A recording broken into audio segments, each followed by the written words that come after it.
Hello and welcome. He created medical history when he gave an experimental drug to patients in frozen trances and inspired the Hollywood film Awakenings with his story.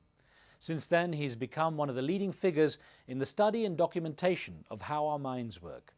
This week on One on One, meet the world-famous neurologist and author, Dr. Oliver Sacks.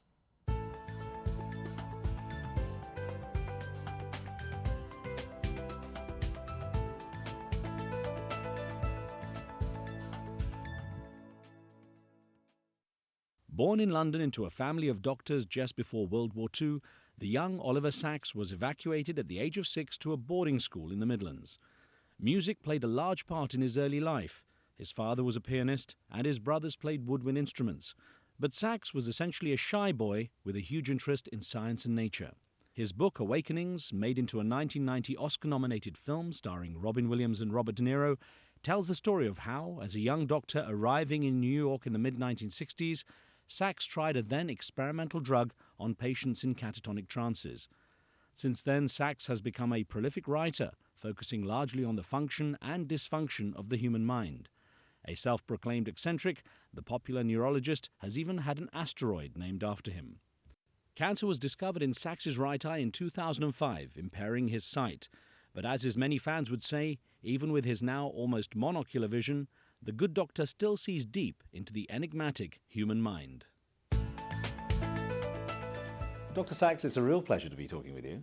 Pleasure to be with you. Well, the New York Times described you as the poet laureate of medicine, and I wonder to what extent that really defines what you are, which is, I mean, you're pretty much almost as much an artist as you are a scientist. Well, I want to try and understand what people are going through, what they experience, how they respond to, especially to sort of neurological mishaps of one sort and another. I like to get their own words. I think of myself as a describer, but language is my tool, and I'm certainly not consciously poetic or literary. In fact, I rather dislike the words, but I do what I can. Now, it occurs to me, obviously, when you put yourself out there, as a celebrity writer, you're also putting yourself out there for criticism. So how do you handle critics who say, well, look, you're bringing out these stories, but you're exploiting your patients for your work? Well, this is something which I have to wrestle with and negotiate. It starts as an internal conflict. Am I right to do this? Should this person's story be told? I will always discuss things at length with the patient or with their family. Obviously, I need to get their formal consent, but that's not enough for me. I need to be reassured that they would be comfortable with it. And also that there would be some real use and positive significance in telling their story.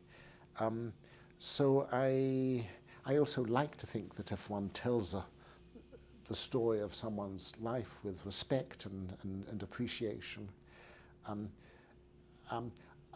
there is then another level if one's own stories are then turned into theatre or opera. And after I wrote The Man Who Mistook His Wife for a Hat, that was turned into an opera, which was performed here at Lincoln Center. And the wife of the man, the one who was mistaken for the hat, was sitting there in the audience, and I watched her sort of very nervously, wondering what she was thinking, wondering if she would storm out in outrage. But then she came to us afterwards, the composer, the librettist, myself, and she said, "You have done honor to my husband." And so I hope I can do honor for the patients and not exploit them. Well, you're a self-proclaimed eccentric, and say that helps you to identify with many of the patients because, of course, they're also sort of outside the normal sphere of life in some of the things that they encounter. I know you have a passion for ferns and invertebrates and so on, but I mean, what do you see as your greatest eccentricity? I don't actually use the word any more than celebrity, but I don't cook. I have a very monotonous diet.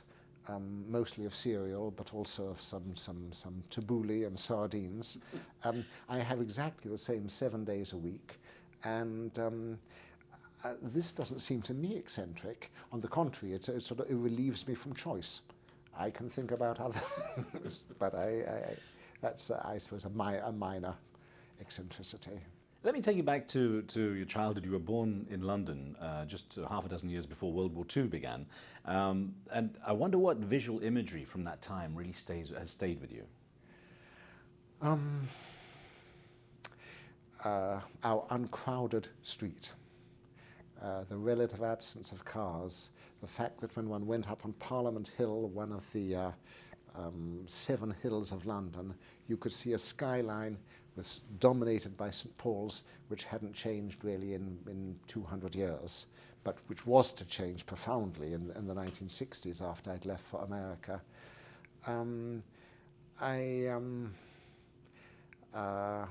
I think of stalls in the street where tea was sold and eel pies.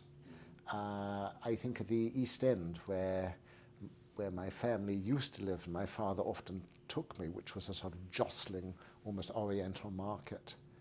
And then at the age of 6, you were sent off because of the Blitz, the German bombardment of the city. You were sent off to the Midlands to a boarding school. And how was that adjustment? I mean, going from London, going to this much more, I guess, secluded environment. Parents in England were put under great pressure to evacuate their children, and I was one of 3 million or so who were evacuated. Evacuation sometimes turned out well.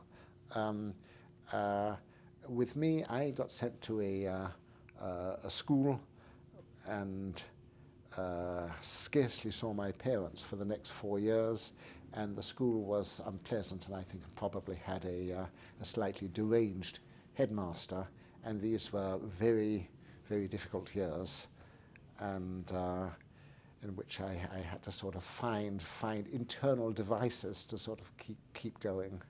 Now, your mother, Elsie, was a surgeon. Your father, Sam, was a general practitioner. And you had uncles and aunts who were also scientists. Was it inevitable you'd enter the same profession? Yeah, there were a vast number. My mother was the 16th of 18 children, and her 9 brothers were all in science. And one of them, my Uncle Tungsten, who made electric light bulbs, was very important for me. Hence the tie, by the way, in his honour. So the atmosphere around me was very much one of medicine in the immediate family and science in the larger family. And I fell in love with science and with chemistry in particular when I was 10. That was the first of many fallings in love. I mean, I partly regard life as a series of fallings in love. And perhaps it was inevitable, although in another way, I needed to write and to make descriptions of people and events and scenes and portraits. As a boy, they used to call me Inky because I was always covered with ink. And the need to render experience into verbal terms goes back almost as long as I can remember.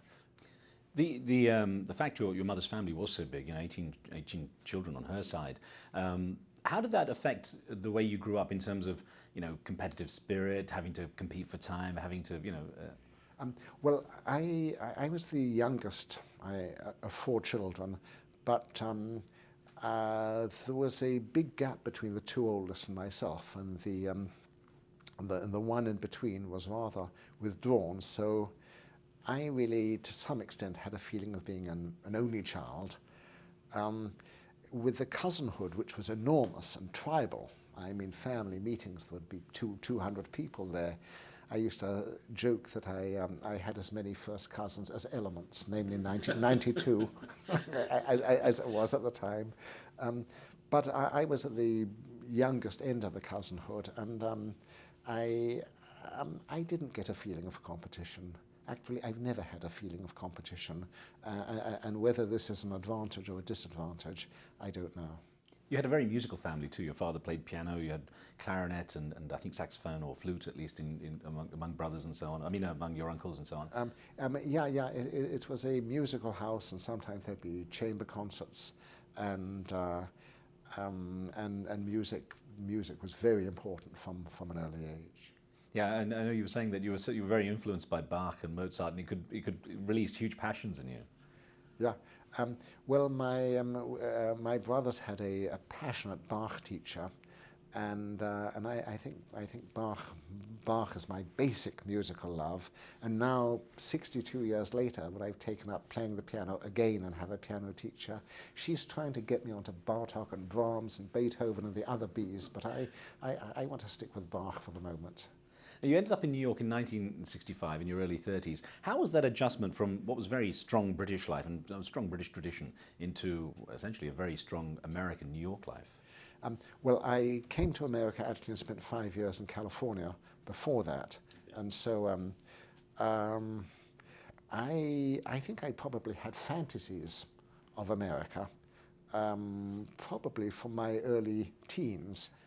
I think I partly came to America with the notion that medicine in England was very rigidly organized and hierarchic, and I think I may even then have felt that I was a little eccentric, a little bit of a maverick, and I did imagine that in America I might find more space or that I could somehow find interstices in medicine in which I could sort of hide and do my thing.